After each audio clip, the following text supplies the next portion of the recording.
Joining us live is Brandon Flanagan. He's the CEO of Inforce Technology in Moultonborough, also a firefighter and advanced EMT in Guilford. Brandon, we appreciate you coming into the studio today.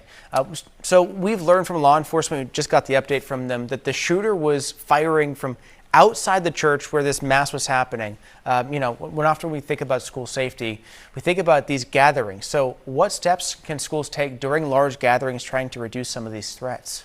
Yeah, well, thank you for having me. Today was an awful tragedy that really never should have happened, with full cowardice on display today. And my heart hurts for the family that have been impacted by today's senseless act of violence. But in a situation like this, it's a little bit different than what we've seen in the past, whereas we had the shooter outside of the church in this case that was firing rounds into the building.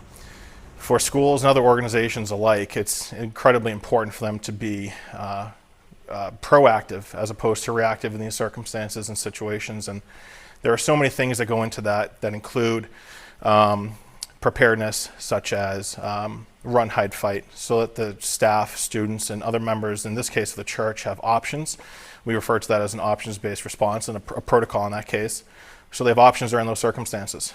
Technology plays an incredibly important role in those matters as well, as does things like perhaps training folks and staff members who are vigilant and are prepared to either address these types of situations or to spot them ahead of time.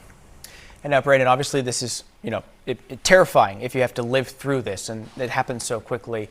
Response time can vary depending on where the location is of the school, how long it takes to get to a place or any other large gathering.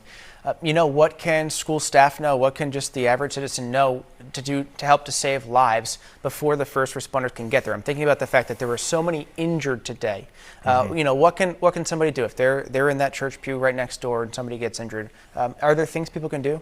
There are, and the average response time nationwide throughout the country, for that matter, of course, is somewhere in the ballpark of 9 minutes. These situations and circumstances tend to end within 5 minutes or less. So the problem is, of course, that law enforcement and first responders are getting there after the fact.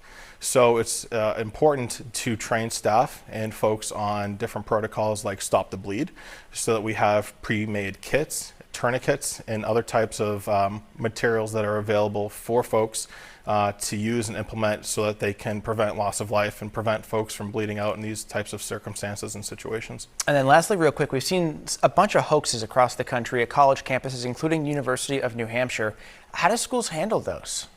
Yeah, that's incredibly difficult, but communication with staff, communication with the faculty, communication with students in these matters obviously is very important. And oftentimes communication lacks. But as I had mentioned earlier, technology plays a crucial role in helping to mitigate these circumstances and to bring a more effective and efficient end to a lot of these means. So communicating and having a means to communicate effectively is incredibly important. Brandon Flanagan with Inforce Technology in Moultonborough. Thanks for your time today. Really appreciate you coming in. Thank you for having me.